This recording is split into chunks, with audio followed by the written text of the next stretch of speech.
el espacio de la pluralidad como es característico este sábado 28 de diciembre del 2019. Nos escuchan en Radio Juventud 101.9, a través de internet en www.tvrcomunicaciones.com.mx, y las líneas abiertas están a su disposición: 461-61-60840, 800-450-06, y a través de WhatsApp 461-346-3167. Y cerramos este año de tiempos políticos, hacer un programa siempre interesante cuando está con nosotros. Maestro, ¿cómo está? Bienvenido. Muy bien, Guillermo, estoy muy feliz. Han pasado cosas muy interesantes en Guanajuato, en el estado, en las comunidades, así como han pasado cosas no agradables, sí, no muy buenas. También hay cosas que prometen, y sobre eso quiero platicar un poco más desde la sociedad civil, platicar qué es lo que tenemos que hacer y por qué son importantes. Por ejemplo, porque nosotros somos parte de la sociedad civil. Claro. Los espacios plurales son fundamentales para que platicamos, y me da mucho gusto que pues nuevamente nos den oportunidad de platicar. Ahora queremos platicar sobre organización de la sociedad civil. Eso que mucho trabajo nos cuesta, maestro Ricardo Contreras, ¿verdad? Fíjate que sí, nos cuesta mucho trabajo porque fíjense que hay un problema político de fondo. Hay a gente que le interesa que estemos desorganizados, que actuemos de manera individual, que no nos articulemos, que rompamos el tejido social, que vivamos aislados de manera individual y que tengamos miedo. Entonces, y no son actores maquiavélicos de aquí, forzosamente, sí hay algunos, indudablemente, pero también de otros países, porque mientras los países se muestren aislados, indiferentes, individualizados, interesados nada más en lo suyo, en sus propiedades, en su comodidad, pues somos fácilmente dominados, somos fácilmente manipulables, somos fácilmente porque hay una corriente en la sociedad civil que plantea, investigadores, que plantean que pues la administración del miedo es eso, que nada más nos están inculcando mucho miedo, a tal grado de vernos vulnerables y atemorizados, arrinconados y confinados en un cuarto, en un espacio donde no podamos salir y seamos nosotros gente que estamos preocupados por nosotros mismos, ni siquiera por los nuestros, en un lugar. Entonces, sí, el llamado es muy importante, porque todo esto genera fractura social o fragmentación social. Sí, al final de cuentas.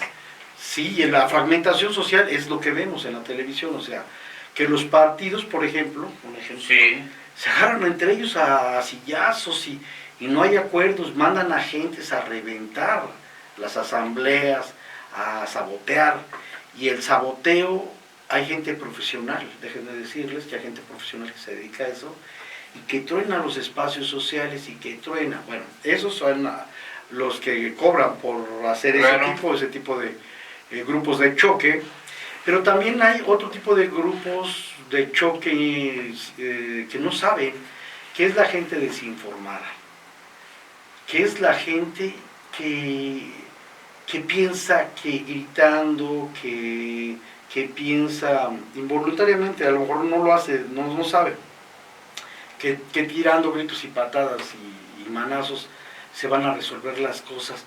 No tiene la madurez de escuchar, que es fundamental para la cultura democrática civil. Sí. Entonces es importante saber escuchar, saber plantear las cosas, decir en qué estamos de acuerdo, en qué no estamos de acuerdo. Hay intereses que nunca se van a poder conjuntar. Generalmente los intereses de clase son muy difíciles de que puedan hacerse. Sin embargo, sí me ha tocado ver, por ejemplo, recientemente, y me da gusto, acaban de aprobar el salario mínimo. Sí. Y fíjate que ese acuerdo, yo me pongo a pensar, si te acuerdas, en mis libros era lo primero, o sea, lo primero que decíamos, suban el salario de la gente. Porque lo que estamos haciendo es reproducir la pobreza en extrema pobreza con los salarios, que la gente no puede estudiar, que la gente no puede recrearse, que la gente no puede alimentarse de manera adecuada. que la gente no puede tener recreo, esparcimiento, procesos de socialización con la demás sociedad civil, entonces con toda la ciudadanía. Entonces todo eso va fracturando y me sorprende pues que los empresarios hayan aceptado y los felicito y me congratulo. Qué bueno, porque de verdad que esta dinámica de abaratar los costos de la producción a través de abaratar los costos de la mano de obra, pues perjudicaba bastante a la sociedad, ¿no? Parecía un dogma económico, ¿no? No sí, suban el salario porque se dispara la inflación. La relación inflación y salario que se manejaba muy en los 70s, en los 80s principalmente, sí. Que decían no. Y no, ya eso lo veo bien, que el 20% haya subido el salario, me da mucho gusto. Está pendiente, Mauricio Sabiaga lo había prometido, y quiero decirle que no he visto que se mueva en ese sentido. Ha hecho otras cosas, pero en ese sentido lo enunció, entonces esperamos que haga su contribución necesaria. El secretario de Desarrollo Económico. El secretario de Celayense que está allá lo anunció, entonces estamos esperando.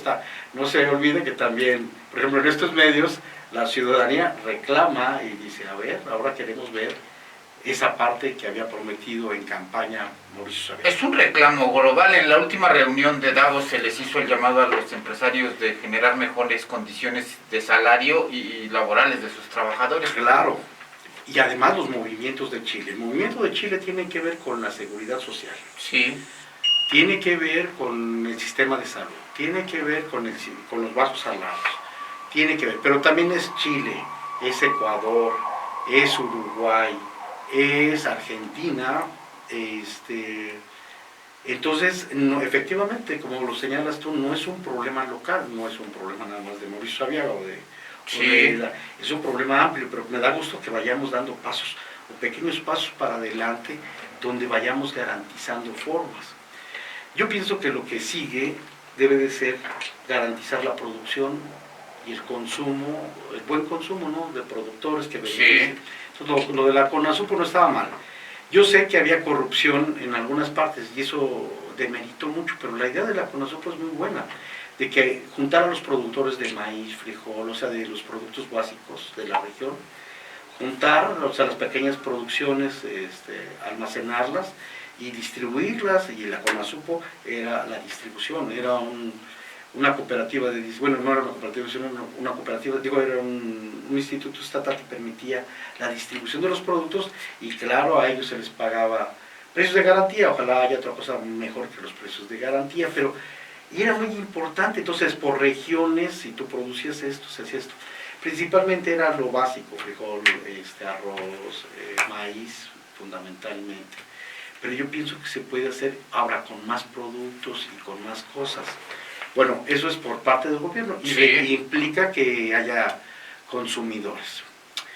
En el caso de nosotros, fíjate que, Memo, que tenemos un team de productores directos y artesanales, y te comento que si me cae muy bien, hay una compañera de nosotros que ha enseñado a las mujeres a producir en traspatio. Se llama Lulú, es maestra, y ella se mete en la comunidad y les ha enseñado cómo tener sus cultivos sustentables, orgánicos, cómo preparar las cosas. Entonces, ese tipo de cosas son importantes hacerlas. Y los productores directos, eso es fundamental. Los pequeños productores directos que generan mucho del empleo local y regional y nacional, se deben de organizar por regiones si son muchos productos pequeños, ¿no? Si hacen pan, tortillas, todo, eso no se exporta, eso principalmente tiene. Eso viene siendo economías locales. Local y economía social, efectivamente. Correcto. Economía social que permite a las personas de las regiones pues mejorar, vivir dignamente, generar empleos, ser productores, porque no puede ser que todos seamos empleados o trabajadores. Es importante. Y además la planta productiva actual no puede absorber tanta demanda de trabajo. Entonces la gente que está desempleada persuadimos a que la gente pues vaya produciendo cosas que puedan ser útiles, que puedan ser necesarias, que puedan ser ornamentales. También fíjate que la cuestión artística propiamente artesanal, Sí. puede ser una vía para que la gente viva dignamente. Entonces, esto es lo que tenemos que promover para esta población que vive en pobreza. No se trata de hacer ricos, se trata de que vivamos dignamente todos. Sí, efectivamente, fíjate que ayer estaba platicando con un investigador también, y me platicaba de que dice, ¿cómo somos, no? O sea, cuando le dices la responsabilidad de los ricos, parece ser que con el salario termina. Y dice, no, estamos muy ajenos de cómo pensamos la riqueza social. Entonces, la riqueza social, indudablemente, se impulsa a través de los salarios. Pero ha sido muy acotada esa manera de pensar. Hay gente que ha sido más, con Sergio Méndez es el investigador, Sí. con Sergio Méndez, que ha sido más bondadosa y gana, claro, el empresario tiene que ganar porque tiene que seguir reproduciendo, pero también hace que ganen sus trabajadores. Y a mí me ha gustado, he visto cosas en la pyme muy buenas, donde el patrón se empiezan a vincular fuertemente y finalmente hasta terminan en parentesco, porque se hace el padrino de los hijos, del taller, Sí. y entonces, y eso es muy bueno, eso es importante en nuestra sociedad. Esas formas de claro, sin abusar de ninguna de las partes, porque también me ha tocado saber de lo que se da en las partes. En cuanto a la cuestión regional, fíjate que hay posibilidades. Déjame platicar. El día de ayer fuimos a una comunidad por Tierra Blanca, y hay un grupo de gentes que tratan de impulsar el turismo arqueológico de pinturas rupestres. Nos fuimos a un lugar que se llama el Derrumbadero, y efectivamente es una montaña que se ve que está derrumbada, y hay unas pinturas rupestres preciosas. Recuerda que son de los grupos cazadores-recolectores que vivían en la Gran Chichimeca, junto con los guayos, Sí. los zacatecos, los huachichiles y otros grupos que vivían aquí, los cascanes y demás. Entonces, los guaymis eran los que estaban aquí en Guanajuato. Pareciera ser que esas pinturas, y son una belleza porque hablan del sol, hablan de cronologías. Y los cazadores recolectores tienen otro esquema mental. El esquema mental es más, como los animales, en una época están en un lugar, en otra época están en otro lugar. ¿Nómadas?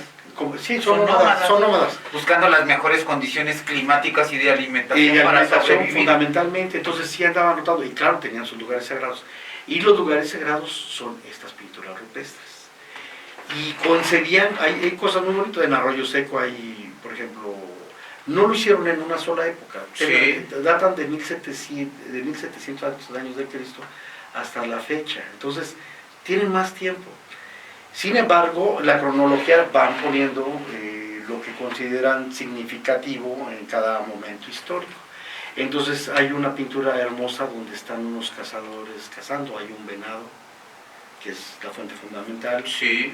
Sí, aparte de la ardilla, los conejos, las liebres que hubiera ahí, las lagartas, en fin, y era muy importante la carne. De hecho, los chichimecas los dominan los españoles, lo dominan a través de la carne de las vacas.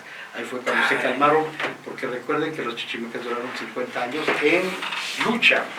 Bueno, esto para darle un poco de preámbulo, pero me da mucho gusto, sería interesante. Y fue como un experimento. Nosotros le llamamos expedición porque fue una expedición, porque fueron más de 2 horas y media de caminar, cruzar los cerros, y pesadísimo. Pero mira, lo que me gustó es la manera que está organizado. La gente que participó, que es el señor Pedro López y Javier, organizaron un equipo muy bueno y nos llevaron a conocer. Y entonces yo digo, ¿sabes qué? ¿Cómo podemos atraer? Pues hay que buscar un día de la festividad de los chichimecas, y hay que preparar a la gente, a la comunidad, que más gente empieza a entender cuál es la dinámica, de cómo se trata a la gente, saber los elementos históricos, cuidar que no se deteriore el espacio. Es un espacio de cactáceas muy grande, y es una caminada tremenda. Entonces el papel logístico. Nos llevaron 2 caballos, llevamos 2 gentes mayores. Sí. Lo correcto es no llevar gente mayor porque sí está pesada la subida. Y en medida que en un momento dado puede ayudar el INA o la comunidad, me gustaría más que... Bueno, claro, el INA bajo, la comunidad bajo el esquema del INA, claro, podría impulsarse un proyecto muy importante en las pinturas rupestres de la madera. Y también hay que hacer una especie de turismo ecológico donde no se tire basura, donde se cuiden las plantas de ese lugar, los animales, y también no depredador, no saqueador, porque si no, fíjate que luego la gente es terrible. Afortunadamente no hay oro, si quieren buscar eso, no hay oro. Eso es bueno. Pero bueno, entonces todo eso requiere organización, educación. Y me regreso pues al tema inicial. Es necesario que nosotros nos organicemos como productores, que nos organicemos. Y efectivamente el capítulo de la confusión es fuerte porque hay gente que se dedica pues a estar tirando basura en los medios, principalmente en las redes, estar saboteando cosas, echando a perder, la guerra blanca, la guerra sucia, no hay transparencia. Aquí se han hecho muchas organizaciones que tienen un enunciado y que en realidad cumplen con otras cosas. Pero siguen otro objetivo. Otros objetivos, entonces no te voy a decir que vamos quién sabe qué, o otros grupos sociales que se dedicaban a juntar dinero y nunca supimos el fin, los medios y todo lo demás. Hay muchas, entonces mi pregunta es, bueno, ¿cómo vamos a hacer tejido social si no hay transparencia? Si no... Entonces lo correcto sí hay que hacer organizaciones, hay que cuidarnos, primero que los fines estén muy claros y que se cumplan los fines. Si tú dices, vamos a cultivar el parque Xochipilco con árboles, ese es el objetivo, órale. Y ya, tenemos tantos y tantos. Y si hay dinero de por medio, bueno, tenemos tantos, se compraron tantos árboles y se dieron. Que no se inflen los costos y todo lo demás. Afortunadamente, mucha de la ciudadanía es profesional y eso ayuda a que la gente pues también no se deje. Los ingenieros son buenos también como contadores y demás, ¿no? Esa es una de las cuestiones. Entonces necesitamos menos dádiva, menos asistencialismo y queremos más acción. Hicimos nosotros un trueque sobre el trueque de navideño, lo hicimos hace días y fíjate que nos fue muy bien, la gente intercambió, fueron más de 14, 18 intercambios que hubo, entonces cambiaron una cosa por otra y esto lo hicimos para propiciar la economía social. Lo hicimos en el Parque Lineal, el próximo 5 vamos a hacer algo similar. 5 de enero. 5 de enero, pero más, bueno, nosotros no somos, hay un montón de gente que está haciendo cosas interesantes, es bueno que saberlo, porque hay buenas cosas que se hacen de manera gratuita o de manera humanística. Pero esto no es tampoco una dádiva, esto es para que mejoren y, por ejemplo, ¿qué pasa en un trueque? Pues que la gente da las cosas que ya no usa, que sirven, y que otra gente le pueden usar, y bueno, y él ve si le sirve las cosas a la gente. Es difícil, yo me fijé que es difícil, y tuvimos que derivar en tres cosas. Por un lado, un espacio donde se va a dar los donatarios. Entonces, por ejemplo, ahorita en época de fríos vamos a tener ahí, claro, tienen que llevar ropa limpia, porque luego nos llevan cosas muy cateadas, muy... De desecho, yo lo digo, usted basura, no lo dice. Efectivamente, es basura lo que llevan y no se trata de generar el pauperismo en la sociedad, se trata de que vivamos dignamente. Entonces, si hay un suéter que ya no lo usen y que lo quieran donar a una... Y que esté en buenas condiciones. Sobre todo que esté bueno y limpio, que no esté llena de sácaros y demás, que lo lleve, y hay una parte donde van a estar las donaciones. En otra parte va a estar la parte de trueque. El trueque, fíjate que yo ahora viéndolo en sociedades contemporáneas, yo digo, es difícil, porque si tú tienes una cosa, ¿cómo vas a cambiar? Pues tiene que haber una gran gama de cosas para que tú puedas seleccionar y, claro, negociar con una persona. Si tú cambias un chicle por una bici, pues es muy difícil, entonces tienes que hacer una relación proporcional para las Así cosas. es. Puedes decir esto por esto, o esto, y dame un dinero. Esa es la finalidad del trueque. Esa es la finalidad del trueque, y sirve mucho a la economía social. Otra de las cosas que vimos, pero también hicimos mercado de segunda. Bueno, el mercado de segunda aquí lo tenemos enfrente, que es el tianguis de Insurgentes. De verdad es un tianguis muy interesante. Yo sé que luego la gente dice, ay, son cosas robadas. Bueno, puede que, pero la verdad es muy importante que nuestra sociedad tenga mercados de segunda. Como así aceptamos muy bien el mercado de segunda de los autos usados, Sí. y nadie decimos nada, así es importante que tengamos un tianguis como el de las Insurgentes, donde permiten a la gente ayudarles, y donde se canjean y se venden cosas que ya son reciclables, y nos está contribuyendo al consumo, sí, nos está contribuyendo a que se reutilicen. Y me ha tocado cosas muy interesantes en el mercado de las Insurgentes, donde hay gente que es muy curiosa. Mira, los ingenieros, la gente mayor, me ha tocado ver ingenieros que se llevan cosas y las arreglan, o hacen como si pero loca, de una cosa hacen otra cosa. Y yo digo, eso es genial, eso es padrísimo. Eso hay que valorarlo culturalmente. Entonces, apelamos a estas cuestiones de apelar culturalmente a estas formas de intercambio. Entonces están la donación, la venta de segundas, de mercados de segundas, y la tercera, que es el trueque. El trueque es más importante. Bueno, nomás le van a cobrar 10 pesos para que vayan a Casa de la Tierra y que conozcan nos vayamos educando sobre el cambio de clima y estas cosas. Entonces, con eso vamos a apoyar al parque. Y con la parte de la gente que pueda ir a vender cosas de segunda, pues se les va a cobrar 100 pesos, y ese dinero lo vamos a dar a través de nosotros en donación en especie. Queremos ver si ya vamos organizando allí en la plaza del Parque Lineal, sí, una lona, porque el calor es terrible. Les pega rudo el sol. Sí, y aparte está el tianguis de productores directos, que es donde participamos muchos de nosotros y de nuestros compañeros. Pero bueno, eso es otra forma. Bueno, entonces nos tenemos que organizar, tenemos que no perder. Fíjense que en las organizaciones se confunden mucho medios con fines. Tú organizas algo para buscar algo. Entonces, el fin es, por ejemplo, recrearnos. El fin es educarnos. El fin es conseguir recursos para poder darnos de comer. El fin es tener un trabajo digno. Esos son los fines. Entonces, no debemos de confundir el fin con los medios.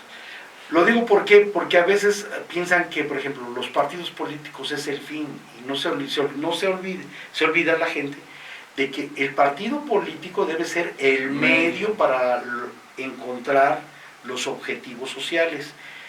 Le llaman, los objetivos sociales. Entonces, los objetivos sociales es salud, dignidad, educación, para eso son los partidos.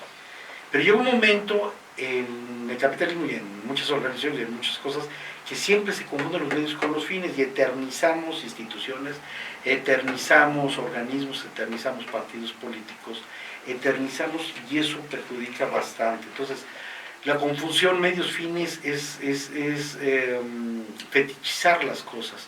La confusión medios-fines es construir nuevos ídolos, pero no descontextualizar las cuestiones por las cuales nosotros nos estamos organizando. Hace mucho tiempo tengo entendido que los organizadores de cajetas se juntaron, y llegó alguien, no, afortunadamente no me sé el nombre, y llegó alguien y ganó, y tú dices, perfecto, se organizaron los cajeteros de Celaya para poder vender sus productos certificados, y no. El cuate que ganó puso sus cajetas, a las demás las echó para atrás, y le dijeron a los compañeros, oye, pero no era el fin. Y dijeron, no, pues ya te amuelas, si quieres, el próximo año vas a entrar tú. Entonces cuando tú entres, tú pones tu cajeta adelante, y a los demás los echas para atrás y ganas. Esta lógica es perjudicial, esta lógica del agandalle y del abuso, que nos perjudica bastante. Entonces, esas son las cosas que en nuestra cultura política necesitamos ir quitando. Y la ambición... ¿Es muy mexicano o muy latinoamericano? ¿O también otras culturas? Sí, lo tienen otras culturas, pero sí, el de nosotros tiene la matriz, ¿no? La gandalle, voy a decir una grosería, la ojetada. Sí. La gandalla y la ojetada son dos estrategias que tenemos. El agandalla es tener una oportunidad de algo y aprovecharlo. Y la ojetada es cuando tú haces tenebra o cuando tú haces hilos ahí ocultos para que salga un resultado, pero con la finalidad de tener ventaja, aprovecharte, ¿no? Entonces esto sí lo conocemos de los papeles. Y acaba siendo el chin. El tlatoani, el cuate que es gandalla, ¿no? Entonces esto es importante, cuidar medios fines, cuidar y a mí me gusta mucho, fíjense que lo que ha funcionado muy bien es las organizaciones horizontales. Entonces, mientras menos jefes haya, mejor. Así como los japoneses proponen, bueno, eso es para una planta, pero fíjate, si los japoneses lo hicieron en una planta productiva, en las organizaciones civiles debe de ser más claro, o sea, no debe haber así, siempre les gusta poner la jerarquía, y en la jerarquía hay una confusión, ¿no? El tesorero pues tiene mucha fuerza porque maneja los recursos, o el director, o el presidente, o el secretario de un sindicato son los que generan mucho pues ese ventajismo, ¿no? Entonces, debe ser más plano y debe ser más. Tenemos que saber trabajar ya lo hemos insistido, y qué bueno que este es el programa de fin de año, porque tenemos que buscar que nuestras familias opinen, participen, planteen, y que no sea un golpe, no de timón, en la mesa, donde la arbitrariedad de una autoridad, el papá, la mamá, el hermano mayor, el que deba decir qué es lo que se tiene que hacer, no, te tiene que escuchar a las partes. Fíjense que estos juegos, por ejemplo, de lluvia de ideas es muy bueno. El juego de lluvia de ideas es un juego en el sentido que permite recrearnos y no pasa nada, así está la regla. Entonces, ¿qué es la lluvia de ideas? La lluvia de ideas es una técnica que consiste en que todos tenemos ideas. Entonces vamos a escucharnos. Entonces, hay un espacio común, en una mesa, en una sala, en un lugar, nos juntamos todos y empezamos a decir las distintas ideas. Entonces ponemos las distintas ideas, se argumenta por qué es importante esa idea, se argumenta por qué es la coyuntura o el momento de hacer esa idea, y ya, se escuchan todos a todos. Y después se califica la idea de cada uno entre todos los que están ahí. Entonces van diciendo, oye, esta idea sí está muy buena, esta idea, o estas tres ideas son compatibles, se pueden complementar y todo lo demás. Y esos ejercicios democráticos son de la vida cotidiana. Me ha tocado ver cosas muy bonitas que se hacen a través de los grupos, de los clubs, de los grupos rotarios, de los artomas, etcétera, que hacen cosas muy importantes, que se vinculan, que se articulan con la gente. Y ahorita me acuerdo de los artomas, fíjate que en turismo ellos habían impulsado un teatro de Juan Tenorio, y ellos lo hacían y hacían una parodia de lo que sucedía aquí en Celaya. Entonces la gente de Celaya sí sabíamos que criticaban a un presidente, que criticaban a la esposa del presidente, que criticaban a un funcionario, y era una parodia con el esquema de Juan Tenorio, que, bueno, eso es un ejemplo de creatividad colectiva. Claro, era crítica y lo demás, pero bueno, este tipo de cosas creativas se pueden hacer. Me ha tocado ver gente, pero también me ha tocado ver cosas en los tianguis, en los sindicatos, donde truena la gente, donde viene gente a echar a perder el trabajo, y hay cosas que son honestas. No vas a creer, fíjate, que cosas tan sublimes como el club de poetas, sí, como o varios clubes de fútbol americano.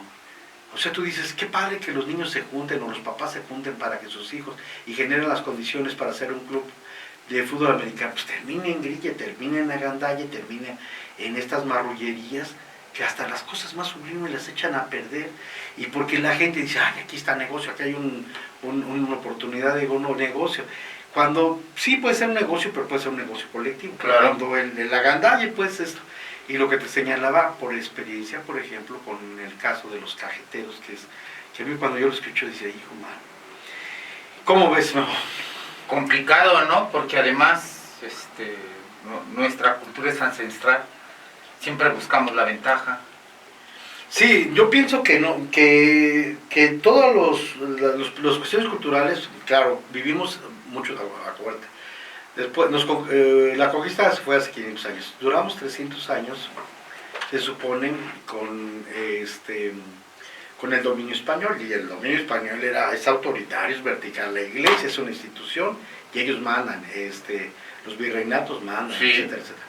Bueno, después vino otra época donde entran los criollos y no se van, se hacen un grupo de poder y generan instituciones como la hacienda, que sigue siendo vertical, autoritaria, ¿no? Entonces, donde llega el patrón y se tiene uno que poner en 4 puntos para que el patrón se suba al caballo y aguantes cualquier cosa, porque tú no tienes tierra, tú no tienes agua, y sí patrón, y sí patroncito, y lo demás. Y entonces su palabra era la ley, y el cuate es la imagen de un cuate que tiene mucha seguridad y habla con voz ronca, y además si no te pones al tiro entran los capataces y te ponen un sistema disciplinario donde corporal, ¿no? Corporal, para que te acuerdes quién es el patrón. Bueno, eso es. Y bueno, ya después vino los grupos corporativos, han venido muchas transformaciones, pero yo pienso que la gran lucha ahorita en la democratización la están haciendo las mujeres. Correcto. El movimiento de mujeres, aunque sí también hay matriarcado, ¿no? Pero sí, yo pienso que han democratizado muchos de los espacios políticos las mujeres. ¿Le parece si hacemos una pausa y abordamos este asunto? Me parece. Con una pregunta que aquí tengo guardada en mi cerebro. 461-61-60840, 800-450-06, el programa 1216 de Tiempos Políticos, este sábado 28 de diciembre del 2019. Estamos platicando con el maestro Ricardo Contreras. La pausa y regresamos. La pago aquí, ¿no? Sí. Aunque no me abre una vez, me ha pasado una vez nada más. Sí, que están los anuncios, está hablando. Que me hace... Que dejaron abierto el micrófono en el norte. Está largo. Aquí ¿a dónde va el mundo, maestro? De perspectiva. Porque no podemos entender hoy el mundo como lo entendíamos en los 70s y en los 80s, ¿no? Bajo la cuadratura de la Guerra Fría. Es que está muy, si quieres platicamos de eso, está muy difícil así pronosticar. Pues China y Rusia ya... Sí. Entonces el mundo monopolar, que era Estados Unidos y posteriormente el Grupo de los 8 con la Comunidad Europea, pues va cambiando la configuración. Está siempre en puerta desde hace rato, y con la guerra comercial, la lucha entre Rusia y Estados Unidos, o la lucha entre... China y Estados Unidos con la guerra comercial, sí, del Huawei. China va por el mundo, ¿no? Lo han dicho los propios dirigentes chinos, sí, ¿no? Sí. Están viendo con quién haciendo alianzas, y los rusos, y sí está pesado, mano, está muy pesado. Por ejemplo, ahorita lo de Bolivia con lo de México, yo siento que lo están echando a pelear los gringos, mano. Sí. Pero también que no sean tontos, mano, porque muchas cosas se revierten, y eso también es importante platicarlo en muchas cosas. Por ejemplo, ¿qué pasa cuando la gente gana? Termina tronando tarde que temprano. Sí. A mí me sorprende, por ejemplo, el movimiento de los estudiantes de Guanajuato. En un momento dado estaba todo planchadito por el rector. O sea, todos los órganos de gobierno tienen gran influencia el rector. Sí. Todos los órganos, el rector. Y se le cae el teatro. ¿Y por qué se le cae el teatro? Pues por no haber escuchado. Entonces, sí, aunque en teoría tenía a la gente para poder mediatizar, a la larga fue contraproducente hasta que la gente... Oiga, pero era una estructura de décadas de la propia universidad, ¿no? No, fíjate que ahí me tocó ver cómo... Porque usted ahí estuvo adentro, ¿no? Sí, me tocó ver cómo... Voy a decir algo. ¿Se corrompió? ¿Cómo se corrompió? Sí. Sí, horrible. Sí estaban, y sí me tocó ver cómo estaba un grupo y bolas más. Sí. Y asesorado y con... Y a muchos de los chavos que participaron, pues les dieron puestos, a los chavitos, a los estudiantes, y pues es un tipo de porrismo, ¿no? Aunque no salgan a golpear. No, claro. Los cooptas a través de la corrupción.